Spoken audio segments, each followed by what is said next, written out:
In today's video, I'm going to teach you how to create an encrypted field in Salesforce.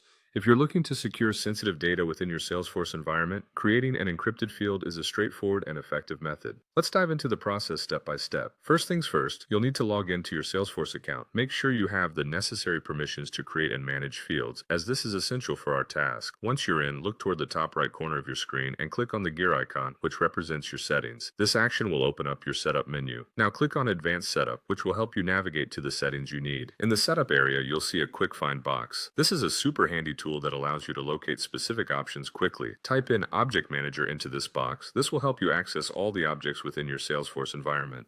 Once you're in the Object Manager, the next step is to select the specific object where you want the new field to be created. It could be any object that suits your requirements. Think about where this encrypted information makes the most sense within your existing setup. After selecting the object, proceed to the Fields and Relationships section. This is where you add new fields or manage existing ones. You'll see an option to create a new field. Click on New to initiate the creation process for our encrypted field. This is where we get into setting your data type. For our specific objective today, you'll want to choose Text Encrypted as your data type. The choice of Text Encrypted is vital because it ensures that the data stored in this field is securely encrypted and can only be accessed according to the field level security settings you define.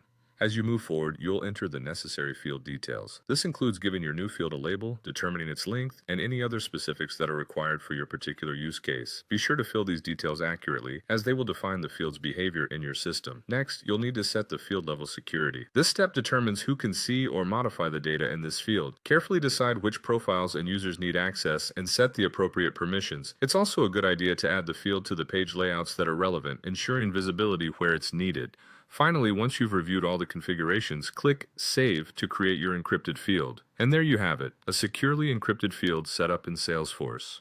Creating encrypted fields not only helps in safeguarding sensitive information, but also adds a layer of compliance and security to your data management practices. Thank you for following along, and don't forget to check our other Salesforce tutorials for more helpful tips and insights.